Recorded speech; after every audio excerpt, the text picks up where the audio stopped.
بسم اللہ الرحمن الرحیم الحمدللہ رب العالمین والصلاة والسلام علی اشرف الانبیاء والمرسلین وعلی آلہ وصحبہ اجمعین اشہد ان لا الہ الا اللہ وحدہ لا شریک لہ واشہد ان محمدا عبدہ ورسولہ صلی اللہ علیہ وسلم۔ سامعین کرام، آج ہم بخیلی پر بات کریں گے۔ بخیلی کو اصل میں کنجوسی کے ساتھ بھی تعبیر کیا جا سکتا ہے۔ بخیلی اور کنجوسی، اس کا زیادہ تر اطلاق یہ مال پر ہوتا ہے کہ انسان مال نہیں خرچ کرتا، کنجوسی کرتا ہے، بخیل ہے، لیکن کئی دفعہ دوسری چیزوں پر بھی اس کا اطلاق ہوتا ہے۔ تو انشاءاللہ جتنی چیزوں پر اطلاق ہوتا ہے ہم کوشش کریں گے اس کو سمیٹنے کی۔ تو سب سے پہلے ہم مال کی بخیلی اور کنجوسی کے بارے میں بات کر لیتے ہیں کہ اسلام ہمیں کیا تعلیم دیتا ہے کہ ہم مال کو کس طریقے سے اپنے جو ہے اس کو صرف کریں اور کس طریقے سے اس کو کام میں لائیں۔ اللہ رب العالمین فرماتے ہیں سورہ آل عمران آیت 180 میں وَلَا يَحْسَبَنَّ الَّذِينَ يَبْخَلُونَ بِمَا آتَاهُمُ اللَّهُ مِنْ فَضْلِهِ هُوَ خَيْرٌ لَهُمْ بَلْ هُوَ شَرٌ لَهُمْ۔ لوگ یہ نہ سمجھیں کہ جو مال ان کو اللہ نے دیا ہے وہ اس کو خرچ نہیں کرتے، اس کو بخیلی سے اپنے پاس جمع کر کے رکھتے ہیں، کہ یہ مال کا جمع کرنا اور بخیلی کرنا یا بخیل بننا ان کے لیے یہ بہتر ہے، یہ نہ سمجھ بیٹھیں۔ بل ہوا شر لہم، یہ ان کے لیے بہت بدترین ہے۔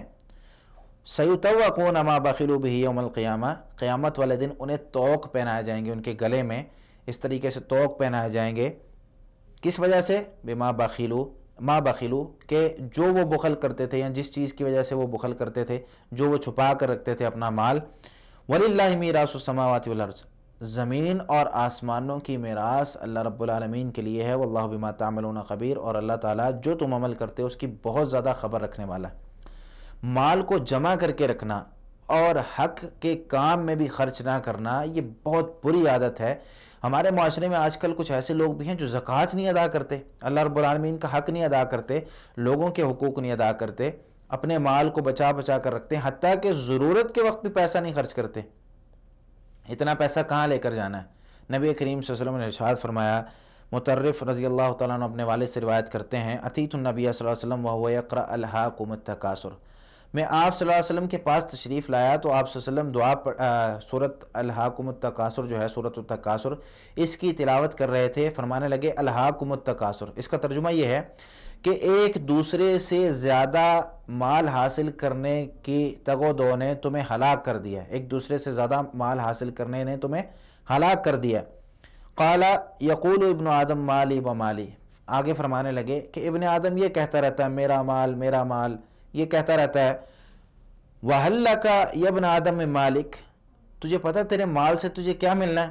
تیرے مال سے صرف تیرے لیے اتنا ہے مَا أَكَلْتَ فَأَفْنَيْتَ، جو تو نے کھا لیا وہ ختم ہو جائے، جو تو نے کھا لیا وہ ختم ہو جائے گا، وہ باقی نہیں رہنا۔ او لبست فأبلیت، یا تو نے پہن لیا اور پرانا کر کے اس کو ختم کر دیا۔ کپڑا انسان لباس پہنتا ہے، کچھ عرصہ چلتا ہے، وہ ختم ہو جاتا ہے، بوسیدہ ہو جاتا ہے، اس کی باری ختم۔ او تصدقت فامضیت، یا تو صدقہ کرتا ہے اور وہ تیرے لیے باقی رہتا ہے۔ تین صورتیں ہیں، یا اپنے اوپر خرچ کریں گے کھانے پینے پر یا لباس پر، یا اس کو صدقہ کریں گے، یعنی اللہ کی راہ میں اگر صدقہ کر دیں۔ آپ سے فرمایا یہ تیسری جو قسم ہے مال کی یہ باقی رہے گی۔ اگر بندہ بخیل اور مال خرچ کرنے سے گریز کرتا رہے اور اللہ کے راستے میں خرچ نہ کرے، فرضی زکوٰۃ نہ ادا کریں، تو اس کی سزا تو الگ ہے، اس کی سزا بہت سخت سزا ہے۔ لیکن اگر نفلی صدقے سے بھی رک جائیں، کئی دفعہ ضرورت ہوتی ہے، وہاں پر صدقہ کرنا فرض نہیں ہوتا، وہاں پر انسان کا خرچ کرنا فرض نہیں ہوتا، لیکن اسلام اس چیز کی بھی تعلیم دیتا ہے کہ ہم تھوڑا نفلی صدقہ بھی کریں اپنے آپ سے، کیونکہ آپ کو پتہ ہے نفلی صدقہ کرنا اس کا بھی اجر ہے اور انسان مصیبتوں سے بلاؤں سے محفوظ ہوتا ہے، اور اس سے اللہ رب العالمین بھی راضی ہوتا ہے۔ اللہ رب العالمین قرآن کریم میں سورہ نساء آیت 38 تا 39 میں 37 آیت نمبر 37 تا 39 میں بیان کرتے ہیں، الذین یبخلون ویأمرون الناس بالبخل، کچھ لوگ ایسے ہوتے ہیں جو خود تو بخل کرتے ہیں، وہ یأمرون الناس بالبخل، اور لوگوں کو بھی بخل اور کنجوسی اور بخیلی کا حکم دیتے ہیں، وَيَكْتُمُونَ مَا آتَاهُمُ اللَّهُ مِنْ فَضْلِهِ، اور اللہ نے جو ان کو اپنے فضل سے مال دیا ہے، جو دولت ان کو دی ہے، اس کو چھپا کر رکھتے ہیں، ظاہر نہیں کرتے۔ وَآتَدْنَا لِلْكَافِرِينَ عَذَابٌ مُهِينًا، اور ہم نے کافروں کے لیے رسوا کرنے والا عذاب تیار کر رکھا ہے۔ والذین ينفقون اموالهم رئاء الناس، اور وہ لوگ جو اپنا مال خرچ کرتے ہیں لوگوں کو دکھانے کے لیے، ولا یؤمنون باللہ ولا بالیوم الاخر، نہ اللہ پر ایمان لاتے ہیں نہ آخرت کے دن پر۔ ومن یکن الشیطان له قرینا فساء قرینا، اور جس کا شیطان دوست بن جائے، جس کا شیطان ساتھی بن جائے تو یہ بہت برا دوست اور برا ساتھی ہے۔ وماذا علیہم لو آمنوا باللہ والیوم الاخر، انہیں کیا ہے کہ اگر اللہ پر ایمان لے آئیں، آخرت کے دن پر ایمان لے آئیں، وآمنوا وانفقوا مما رزقهم اللہ، اور جو اللہ نے ان کو رزق دیا اس سے خرچ کر لیں، وکان اللہ بہم علیما، اور اللہ تعالیٰ بہت زیادہ ان کو جاننے والا ہے۔ تو اس آیت سے پتہ چلتا ہے کہ اللہ رب العالمین نے ان لوگوں کو جو بخل کرتے ہیں، بلکہ لوگوں کو بھی بخیلی کا حکم دیتے ہیں، خود تو خرچ کرنا نہیں، لوگوں کو بھی کیوں دے رہا بھائی، کیا اس کا فائدہ کیا ہے؟ وہی کھا لے، کوئی اچھے کپڑے پہن لے، کوئی اچھا لباس پہن لے، اچھا کھانا کھا لو، اللہ کی راہ میں دینے کا کیا فائدہ؟ تو اس طرح کے لوگ اللہ رب العالمین نے ان کو کیا فرمایا؟ وَآتَدْنَا لِلْكَافِرِينَ عَذَابًا مُهِينًا، اور ہم نے کافروں کے لیے رسوا کرنے والا عذاب قرار دیا۔ آپ دیکھیں کہ کتنا بڑا لفظ، کتنا بڑا اور خطرناک لفظ ہے، وَآتَدْنَا لِلْكَافِرِينَ عَذَابًا مُهِينًا۔ اسی طرح اللہ رب العالمین سورۃ توبہ آیت 75 تا 78 میں یہ بات ارشاد فرماتے ہیں، وَمِنْهُمْ مَنْ عَاهَدَ اللَّهَ لَئِنْ آتَانَا مِنْ فَضْلِهِ لَنَصَّدَّقَنَّ وَلَنَكُونَنَّ مِنَ الصَّالِحِينَ۔ ان میں سے کچھ لوگ ایسے ہیں جنہوں نے اللہ سے عہد کر رکھا ہے کہ اللہ اگر ہمیں مال دے گا، اللہ اگر ہمیں اپنے فضل سے دے گا، ہم ضرور صدقہ کریں گے اور نیک لوگوں میں سے ہو جائیں گے۔ لیکن کیا ہوتا ہے؟ فَلَمَّا آتَاهُم مِّن فَضْلِهِ بَخِلُوا بِهِ وَتَوَلَّوْا وَهُم مُعْرِضُونَ، جب اللہ ان کو اپنا فضل دیتا ہے، اپنا مال دیتا ہے، تو بخیلی کرتے ہیں، کنجوسی کرتے ہیں، اللہ کی راہ میں نہیں ادا کرتے، اللہ کی راہ میں لوگوں کو نہیں دیتے۔ پہلے کیا تھا؟ دعائیں کر رہے ہیں، یا اللہ مال دے دے، یا اللہ تیری راہ میں خرچ کروں گا، یا اللہ گاڑی دے دے، یا اللہ تیرے رستے میں استعمال کروں گا، یا اللہ مجھے صحت دے دے، یا اللہ تیرے رستے میں استعمال کروں گا۔ لیکن جب مل جاتی ہیں یہ چیزیں تو پھر بھول جاتے ہیں، کیا کرتے ہیں؟ وَتَوَلَّوْا وَهُمْ مُعْرِضُونَ، اعراض کرتے ہیں، منہ موڑ لیتے ہیں۔ آگے کیا فرمایا؟ فَآقَبَهُمْ نِفَاقًا فِي قُلُوبِهِمْ إِلَى يَوْمِ يَلْقَوْنَهُ بِمَا أَخْلَفُوا اللَّهَ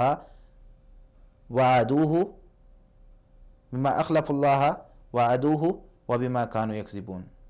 اللہ رب العالمین فرماتے ہیں کہ اللہ رب العالمین نے ان کے دلوں میں نفاق دیکھا، اور نفاق کو اللہ رب العالمین نے جگہ دے دی، اور قیامت والے دن جب وہ اللہ سے ملیں گے تو اللہ رب العالمین ان کو اس وجہ سے کہ جو وہ پہلے وعدہ کرتے تھے اور پھر وعدے کو توڑ دیتے تھے، پہلے اللہ رب العالمین کے ساتھ اپنا تعلق بناتے تھے اور پھر جب انہیں فضل اور مال مل جاتا تھا پھر اپنا تعلق توڑ دیتے تھے، اللہ اس وجہ سے انہیں عذاب دے گا کہ وہ اپنے وعدوں کو سچا نہیں کرتے تھے، جھٹلا دیا کرتے تھے۔ اللہ رب العالمین نے بلکہ نبی کریم صلی اللہ علیہ وسلم نے حدیث میں ارشاد فرمایا، صحیح الجامع میں حدیث موجود ہے اور بہت سی کتابوں میں ہے، نبی کریم صلی اللہ علیہ وسلم نے ارشاد فرمایا، اعجز الناس من عاجز عن الدعاء وابخل الناس من بخل بالسلام۔ بخل اور کنجوسی کا ایک طریقہ کار تو یہ ہے کہ ہم مال میں کنجوسی کریں، اور کئی دفعہ ایسا ہوتا ہے کہ مال کے علاوہ بھی کئی چیزیں یا کئی جگہوں پر کنجوسی کا لفظ بول دیا جاتا ہے، اور شریعت نے اس کو استعمال کیا ہے کہ ایک شخص مال میں تو کنجوسی کرتا ہی ہے، لیکن اس سے بڑا کنجوس کون ہے؟